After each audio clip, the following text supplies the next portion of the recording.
السلام علیکم ورحمۃ اللہ۔ پچھلی قسط میں ہم نے دیکھا کہ کس طرح سونا، تیل، گیس، تانبا، لوہا اور زرخیز زمین جیسی نعمتیں سوڈان کے لیے رحمت کی بجائے باعث عذاب بن گئیں۔ بیرونی طاقتوں کی سازشوں، اندرونی اختلافات، فوجی بغاوتوں اور مسلسل خانہ جنگیوں نے اس سرزمین سے امن کا خواب چھین لیا۔ جنوبی سوڈان علیحدہ ہوا اور سوڈان کا وجود زخموں سے بھر گیا۔ آج ہم بات کریں گے کہ اس علیحدگی کے بعد کے دور کی، جب عمر البشیر کی اسلامی حکومت کے نعرے تلے اقتدار کا کھیل کھیلا گیا۔ پھر عمر البشیر کی حکومت کے خاتمے کے بعد دو طاقتور جرنیلوں کی باہمی جنگ نے ملک کو ایک انسانی المیے اور قحط میں دھکیل دیا۔ وہی ملک جو قدرتی وسائل سے مالا مال تھا، آج بھوک، بیماری اور پیاس سے نڈھال ہے۔ ایک ایسی زمین جہاں کبھی خوشحالی کے چشمے بہتے تھے، اب وہاں صرف خون اور آنسوؤں کی ندی بہہ رہی ہے۔ تو شروع کرتے ہیں اللہ کے نام سے۔ اس وقت عملی طور پر سوڈان دو حصوں میں بٹ چکا ہے، ایک فوج کے ہاتھ میں تو دوسرا ریپڈ سپورٹ فورسز یعنی RSF کے ہاتھ، اور دونوں حصے اب صرف خدا کے رحم پر ہیں۔ جنوبی سوڈان کی علیحدگی کے بعد بھی امن نہ آیا۔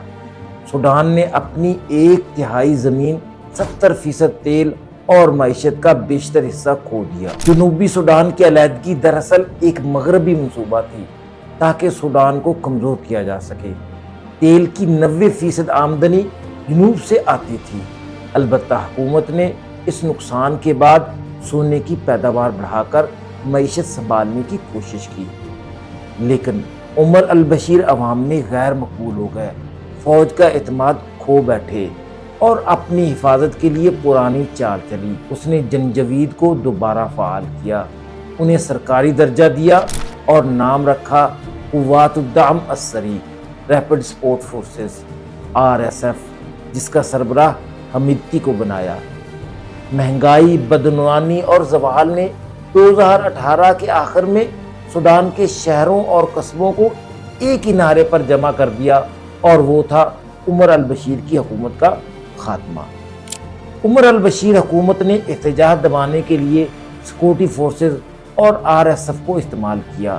گولیاں چلیں، گرفتاریاں ہوئیں، مگر مارچ 2019 میں لاکھوں لوگ فوجی ہیڈ کوارٹر کے سامنے دھرنا دے کر ڈٹ گئے اور فوج سے کہا عوام کے ساتھ کھڑے ہو جاؤ۔ 11 اپریل 2019 کی صبح وزیر دفاع عوض بن عوف نے عمر البشیر کی برطرفی اور گرفتاری، ایمرجنسی اور ایک عبوری فوجی کونسل کے قیام کا اعلان کیا، مگر سڑکوں پر موجود تحریک نے فوجی بیان مسترد کر دیا۔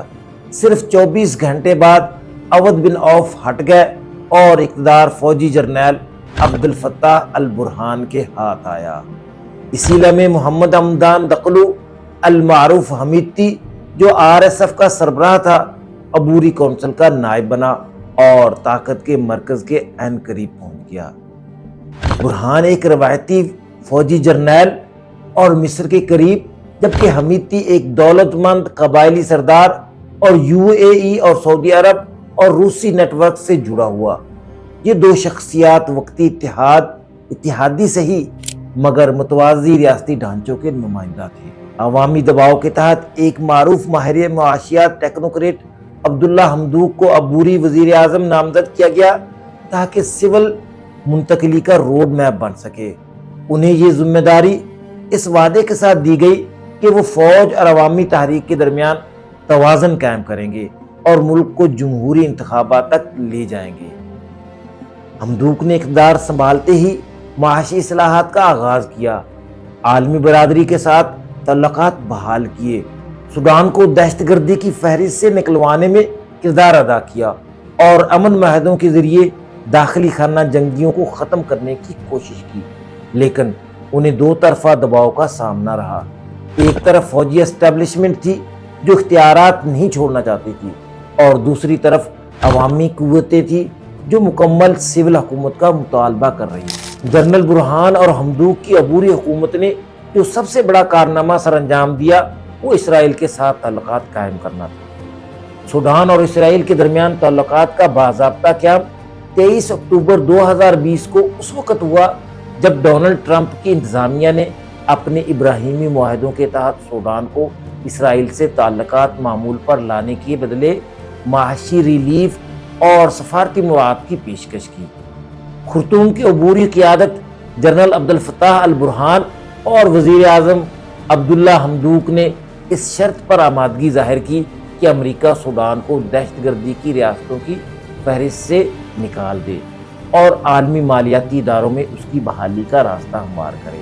اس سے قبل فروری 2020 میں برہان اور اسرائیلی وزیر اعظم نیتنیاہو کی یوگنڈا میں خفیہ ملاقات نے اس عمل کی بنیاد رکھی، جس کے بعد اسرائیلی وزیر خارجہ کا خرطوم کا دورہ بھی ہوا۔ یوں سوڈان متحدہ عرب امارات اور بحرین کے بعد چوتھا عرب ملک بنا جس نے ٹرمپ کے ابراہیمی معاہدوں میں شامل ہو کر اسرائیل سے تعلقات قائم کیے۔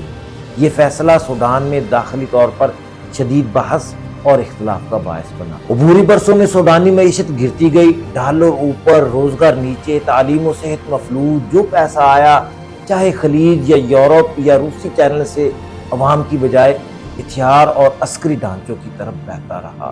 25 اکتوبر 2021 کو برہان نے یک طرفہ اقدام کرتے ہوئے حکومت معزول کر دی اور حمدوک سمیت سول قیادت کو حراست میں لے لیا۔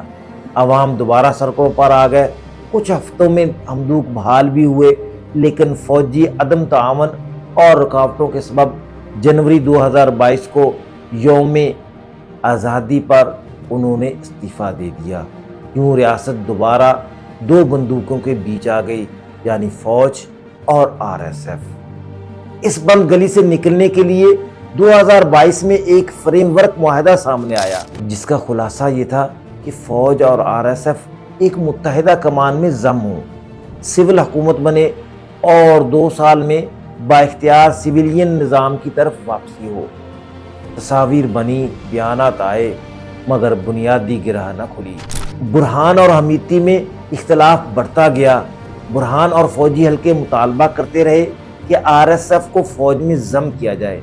حمیتی کا موقف تھا کہ یہ فورس آئندہ منتخب صدر کے ماتحت الگ عسکری ادارہ رہے، جیسے کہ عمر البشیر کے دور میں تھا۔ اس طرح ایک طرف RSF نے باقاعدہ فوج میں انضمام سے انکار کیا تو دوسری طرف حقیقی سول اقتدار سے فوج انکاری رہی۔ رمضان 2023 میں سفارتی کاوشیں آخری موڑ پر پہنچی، لیکن اچانک میدان بدل گیا۔ RSF نے شمال میں مروی ایئر بیس پر ڈیرا ڈالا، خرطوم کے فوجی ہیڈ کوارٹر کے اطراف اپنی نفری بڑھا دی اور 15 اپریل 2023 کی صبح پہلی گولی چل گئی۔ جنگ شروع ہو گئی۔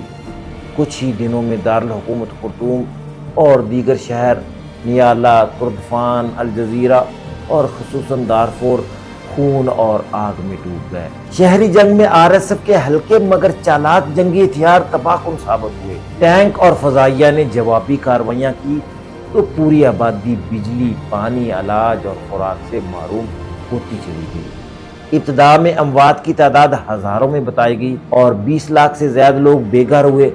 پھر انسانی المیہ بڑھتا گیا، یہاں تک کہ اندازے 1,40,00,000 متاثرین تک جا پہنچے، جن میں 90 لاکھ اندرون ملک پناہ گزین اور 50 لاکھ سے زائد ہمسایہ ممالک مصر، چاڈ، جنوبی سوڈان، ایتھوپیا کی طرف ہجرت کرنے والوں میں شامل تھے۔ اقوام متحدہ نے اسے عصر حاضر کے بدترین انسانی بحرانوں میں شمار کیا۔ دارفور میں RSF اور اس سے جڑی ملیشیاؤں پر نسل کشی اور اجتماعی قتل عام کے الزامات لگے۔ الفاشر پر بڑا حملہ اس لیے فیصلہ کن سمجھا گیا کہ یہ فوج کا اس ریاست میں آخری بڑا سہارا تھی۔ اس پر قبضہ پورے خطے پر اجارہ مضبوط کرنے کے مترادف تھا۔ بین الاقوامی صف بندی بھی واضح رہی۔ مصر نے برہان اور فوج کا ساتھ دیا، جبکہ امارات پر RSF کی مالی و عسکری پشت پناہی کے الزامات لگے تاکہ سونے اور بندرگاہوں پر اثر و رسوخ بڑھے۔ روس کے ویگنر نیٹ ورک کے بارے میں بارہا رپورٹ ہوا کہ وہ سونا لے کر اسلحہ دیتا رہا۔ یوگنڈا، چاڈ اور لیبیا اپنے اپنے مفادات کے ساتھ اس شطرنج میں شامل رہے۔ یوں سوڈان ایک بار پھر علاقائی و عالمی مفادات کی جنگہ بن گیا۔ سیاسی سطح پر بیانیے ٹکرائے، RSF نے اپنی کارروائی کو جمہوریت کی خاطر جنگ کہا، فوج نے اسے ریاست بچانے کی لڑائی بنا کر پیش کیا۔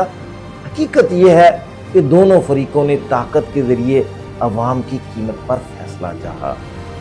2018 اور 2019 میں عوام نے جس تبدیلی کا خواب دیکھا تھا اسے انہی دو بندوقوں نے یرغمال بنا دیا، پہلے اشتراک میں پھر تصادم میں۔